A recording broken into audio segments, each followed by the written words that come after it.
Les États-Unis et la Chine, tous les deux occupés à lutter contre le pouvoir interne, le monde devra attendre publié par Benjamin le 13 février 2017. D'intenses luttes de pouvoir se déroulent, tant aux États-Unis qu'en Chine en ces jours, ce qui signifie que, les grandes nouvelles initiatives pour la planète dans son ensemble, devront attendre que la poussière se dépose dans ces deux pays, selon des sources chinoises et américaines.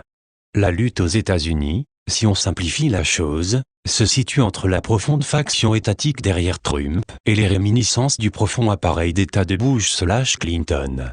En Chine, trois factions principales ressortent dans le cadre d'une danse élaborée pour le pouvoir, ce qui produira une nouvelle ligne de gouvernement central vers la fin du mois de mars. Lorsque ces luttes de pouvoir seront terminées, nous pouvons nous attendre à des réformes majeures à la Réserve fédérale, l'ONU, le FMI, l'UE, etc. Commençons par la lutte de pouvoir aux États-Unis, laquelle s'est intensifiée maintenant que Jeff Sessions a officiellement été nommé procureur général. Immédiatement après sa nomination, Trump a publié un décret qui recentre l'énergie et les ressources du gouvernement fédéral sur le démantèlement des organisations criminelles transnationales, telles que les cartels de la drogue. Comme l'a décrit un fonctionnaire du Pentagone, Trump a déclaré la guerre aux cartels de drogue mexicains et de Bush. En outre, dans un signe que les cow-boys anti-drogue, tant dans l'armée que dans les agences, reçoivent finalement le message, c'est que la force seule ne fera pas cesser la consommation de drogue illégale, les fonctionnaires du Pentagone disent qu'il est possible que Trump décide de légaliser et réglementer les stupéfiants. Cela permettrait de ramener les quelques 2 milliards de dollars annuels du commerce de drogue illégale dans le grand public payeur d'impôts et de réduire la mortalité reliée à la drogue. Si on le faisait correctement, l'industrie pharmaceutique massive pourrait être de la partie, à condition de leur donner un rôle. Cela devrait être facile à faire puisqu'environ 30% des médicaments prescrits par les médecins sont à base d'opium. Les compagnies pharmaceutiques pourraient ajouter un tout nouveau menu de produits que les médecins pourraient offrir aux patients, s'ils pouvaient commencer à fabriquer des médicaments à partir des autres stupéfiants majeurs. Faire cela dévasterait également l'industrie américaine de l'esclavage dans des prisons privées, libérant ainsi la moitié des 9,5 millions d'Américains qui sont en prison ou en libération conditionnelle. Cela réduirait aussi radicalement les taux de criminalité. Demandez aux Suisses, qui ont connu une baisse de 80% des crimes commis par les toxicomanes, immédiatement après qu'ils aient commencé à laisser les médecins administrer de l'héroïne aux toxicomanes. Et éventuellement, la plupart des junkies ont également été en mesure de se libérer de leur dépendance. Étant donné que 90% de l'héroïne mondiale est produite en Afghanistan, la légalisation et la réglementation de la culture de l'opium conduiraient très probablement à la paix dans ce pays. L'administration Trump parle également d'arrêter les expéditions de drogue de la CIA, transitant par les bases militaires américaines. Au Japon, par exemple, la base aérienne de Yokota est, depuis longtemps, un carrefour central de distribution des amphétamines nord-coréennes, selon des gangsters japonais. La fermeture de ce commerce, ou bien sa légalisation, aiderait à nettoyer le système politique japonais, et grandement. Il en va de même pour le commerce de l'héroïne, passant par d'autres grandes bases de l'armée de l'air américaine, comme Incirlink en Turquie et Ramstein en Allemagne. Avec autant d'argent et de pouvoir en jeu, vous pouvez être sûr que la faction de Bush ne va pas vouloir se laisser faire.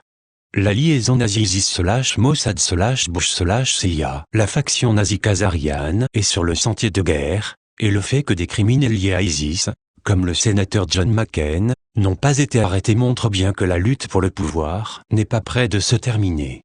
Les nazis khazarians ont fait chanter les chapeaux blancs du Pentagone avec des menaces de terrorisme nucléaire, des sabotages, des armes scalaires, etc. C'est un bon pari de penser que la catastrophe du barrage de Roswell dans le nord de la Californie soit un acte de sabotage de la faction nazie, visant à envoyer un message au régime Trump. Il y a aussi une cyberguerre à grande échelle. Par exemple, la page Twitter de Donald Trump a été remplacée sur mon ordinateur par une page remplie de lourds messages d'attaque contre Trump. Le pouvoir judiciaire fédéral est également lourdement chargé de personnes anti-Trump. Voici ce que la source du Pentagone avait à dire à ce sujet, après que les juges libéraux aient ignoré la loi et usurpé le pouvoir, pour bloquer l'interdiction de Trump visant à arrêter l'infiltration musulmane ISIS, le pouvoir judiciaire fédéral pourra être purgé complètement, jusqu'à la Cour suprême. Ça ne va pas être une chose facile à faire. The hardest power struggle Val, to, will be over control of the Federal Reserve Board. On affront, the announced resignation last week of two top Fed official, Board of Governor member Daniel Tarullo and top Fed lawyer Scott Alvarez Manta, when combined with existing vacancy Trump will be filling, the Trump regime can now take effective control of the Fed. La lutte de pouvoir la plus dure de toutes, cependant, sera pour le contrôle de la Réserve fédérale. Sur ce front, la démission annoncée la semaine dernière de deux hauts fonctionnaires de la Fed, Daniel Tarullo, membre du Conseil des gouverneurs et Scott Alvarez, avocat principal de la Fed, signifie que, combiné au poste vacant existant comblé par Trump, celui-ci sera en mesure de prendre effectivement le contrôle de la Fed. Le dernier président à faire un tel exploit sans se faire assassiner était Andrew Jackson, et comme Trump a le soutien de l'armée américaine, il pourrait finalement réussir. Étant donné que les dollars américains internationaux ont été déplacés maintenant vers un système centré sur la Chine, cela augmente les chances que les États-Unis émettent des dollars du trésor séparés des dollars internationaux, et ce, peut-être dans quelques mois. Cela aussi, comme mentionné en haut de l'article, signifie une refonte totale de l'architecture financière et politique internationale. Cependant, cela devra attendre que les luttes de pouvoir aux États-Unis et en Chine soient terminées. Comme signe que Trump est disposé à écouter le pouvoir délégué et écouter de bons conseils, le secrétaire d'État Rex Tillerson a fait quelques bonnes approches. Pour une chose, Trump a été convaincu de revenir à la politique d'une seule Chine et cesser de provoquer la Chine. Tillerson est aussi occupé à débarrasser le département d'État de tous les néocons, ainsi que des agents israéliens et musulmans. En conséquence, de méchants criminels, comme Richard Armitage, Victoria Nuland et Elliott Abraham, ont perdu leur pouvoir de faire des ravages dans différentes parties du monde. Le gouvernement japonais a été jeté dans une tourmente considérable avec la perte de pouvoir de leurs chefs traditionnels, comme l'agent de Rothschild Michael Greenberg, et l'agent de Bush, Richard Armitage. C'est pourquoi ils ont envoyé le Premier ministre Shinzo Abe et une grande délégation dans une importante visite de léchage de cul au régime Trump la semaine dernière. Abe a pillé la caisse de retraite nationale japonaise pour acheter des faveurs avec Trump, à la consternation de bien du monde au Japon. C'est ainsi qu'Abe a pu promettre de financer la construction d'un service de train rapide reliant Washington DC et New York. Dans l'ensemble, cependant, l'establishment japonais a été rassuré, en découvrant que les relations entre le Japon et les États-Unis, pendant le régime Trump, seront laissées aux bureaucrates et experts professionnels. Le plus grand changement est que les Japonais ont été informés que les États-Unis avaient abandonné leur politique d'empêcher le Japon d'avoir des relations étroites avec la Russie.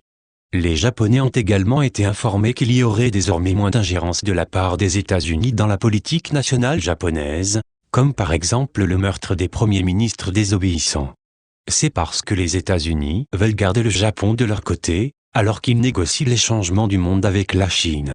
Ce qui nous amène à la lutte du pouvoir en Chine. Le gouvernement chinois se prépare à un changement de pouvoir d'une fois aux 5 ans, ce qui signifie que 5 des 7 membres permanents du Politburo seront retirés. La bataille est de savoir qui va les remplacer, et qui sera couronné comme successeur du président Xi Jinping. Selon des sources gouvernementales chinoises, le processus est compliqué et prend beaucoup de temps, ce qui implique de nombreuses consultations auprès de très anciens fonctionnaires de formation, à la retraite. Il y a 3 factions principales impliquées dans ce conflit. L'une est la faction derrière Xi Jinping, que l'on pourrait appeler la faction du Nord. L'autre est la faction de la Ligue de la jeunesse chinoise, qui a mis l'ancien président Hu Jintao à la tête. Ce groupe est le plus fort dans le sud de la Chine, la région autour du Guangdong et de Hong Kong. Puis il y a la faction de Shanghai, qui a également des racines profondes à Taïwan, et est dirigée par Jiang Zemin. Dans la dernière lutte de pouvoir, la faction de Shanghai s'était rangée avec la faction de Xi Jinping, pour retirer Hu Jintao. Le résultat a été que le choix de Hu comme successeur, Li Keqiang, s'est retrouvé à la place numéro 2. Cependant, Xi Jinping, après avoir pris le pouvoir, a utilisé une campagne massive anticorruption comme excuse, pour décimer les rangs des factions de Hu et de Jiang. C'est pourquoi, si vous étiez du genre à parier sur quelqu'un, vous pourriez parier que les factions de Hu et de Jiang pourraient décider de faire équipe contre Xi cette fois-ci. Cependant, Le consensus à ce jour est que les aînés de la Chine mettront l'accent sur la continuité et la stabilité du gouvernement, de sorte que s'y restera au pouvoir pour un autre mandat de 5 ans, et y continuera aussi à être le numéro 2. Néanmoins, tous les paris sont toujours ouverts, sur qui sera le successeur désigné, et qui comblera les sièges vacants de Politburo. En tout état de cause, la Chine se tournera largement vers l'intérieur, jusqu'à ce que cette transition soit terminée. C'est pourquoi on peut dire que c'est probablement en mars, et non pas au cours de ce mois-ci, que l'on pourra observer les prochains changements majeurs à l'échelle mondiale. En conclusion, nous entendons dire dans les coulisses que les Chinois et les Américains coopèrent à la lutte contre la faction nazie de la mafia khazariane. Commentaire par David Wilcock le 13 février 2017 à 9h59. Beaucoup de choses portant à réflexion ici. Le plus grand contexte est que la bataille menant à la divulgation est encore beaucoup en action, ainsi que l'a expliqué Ben, dans les semaines précédentes. Cela comprend la purge des bases souterraines par l'Alliance. Nous voyons de plus en plus de signes que l'Antarctique sera révélée comme étant Atlantis, l'île perdue, avec tous les artefacts pour le prouver. Je viens de faire un gros discours, samedi soir à ce sujet, libérant toutes les nouvelles informations. Il se passe aussi une activité très intéressante avec Wikileaks et la VO7, qu'ils ont maintenant directement relié à Soros en affichant une image. D'autres analystes voient des tweets de Wikileaks suggérant que la VO7 pourrait être reliée à la vérité sur le 9/11e et le Building 7. Nous savons que l'ensemble de l'opération a été coordonné à partir du bâtiment 7, qui a été démoli tout de suite après que tout soit terminé. Il semble bien que nous soyons au seuil de certains événements majeurs. C'était le moment parfait pour moi de lancer la connaissance et l'intel sur la scène à Cannes Life Expo, et savoir que ma sécurité est pratiquement garantie. Il y avait aussi une diffusion en direct de l'événement.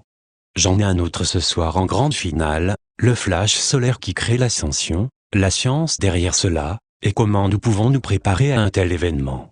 Ce sera diffusé en direct à partir de 20h PDT ce soir. Vous pouvez voir mes 3 entretiens, y compris une conférence conjointe très bien reçue avec l'initié Corey Goode. C'est un événement payant et votre soutien est plus que jamais nécessaire pour lutter dans cette bataille. C'est aussi une excellente façon de sortir de nouvelles informations de la manière la plus opportune et la plus sûre possible. David Wilcock, traduction STLP.